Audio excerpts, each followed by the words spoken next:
Me now is Mike Pompeo, former Secretary of State, Fox News contributor. Mr. Secretary, the president of Ukraine is calling for a no-fly zone to be established over the country. A few others in Congress, Adam Kinzinger, others like that also as well.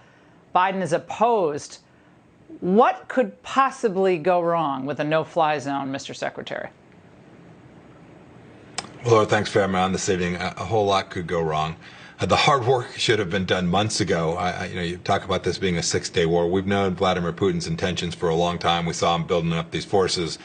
And so your earlier comment about how hard it'll be to get weapons in now is absolutely true. The weapons should have been provided earlier, right? When they needed training on any aircraft defense systems, that was months ago. When they needed the Javelin missiles, it was years ago when President Obama refused to deliver them. Then Vice President Biden was against it as well. We're now, we're weeks late in sanctions. We have been off our front foot for an awfully long time now. To come back in that way that you described presents an enormous amount of risk, not only to the forces that might fly there, but it doesn't provide the solution that the Ukrainians will ultimately need. They need weapons to defend themselves. We could have provided them. I hope we can find a way to get them in there now.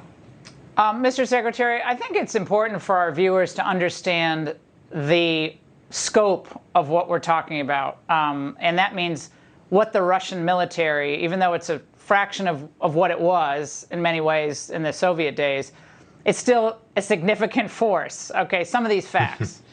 It's one of the largest military forces in the world, 1 million active duty, about 2 million with reservists, largest stockpile of nukes, second largest fleet of ballistic missile subs. It's one of the 3 nations operating the strategic bomber force, you know that. It's the largest of all tank forces in the world, second most powerful Air Force and Navy fleet, 4th highest military budget, as of 2020 at least, that's the last check, about $61 billion. So as much as these stories of heroism are inspiring, and they certainly are, if Russia wants to choke off Ukraine from the West, it will be able to do that at this point. Laura, size matters in these kinds of things an awful lot, right? The scale, the capacity to reinforce, they'll certainly have that. If Putin stays intent on the surrounding Kyiv, he's likely to be able to achieve that. He will be able to choke off the capacity to just get basics, food and water. He will likely have the ability to do it. We shouldn't forget what you were talking about earlier too. He's got friends and partners. Today there was a pipeline announced going from Russia to China. That's a big deal. As much as we put sanctions on Russia, if we're not prepared to put secondary sanctions on the Chinese that are trading with the Russians, providing them with the resources they need, this will continue to provide fuel and power, money and resources to Vladimir Putin, so that military that you just described will have the resources they need to sustain their campaign. Well, and Mr. Secretary, back to the point that we were raising with Marco Rubio earlier, there's this push to have a new military budget because otherwise you're going to be beholden to the old military budget, and they want more money for Ukraine. But is this like, again, painting a house that has a big hole in the roof?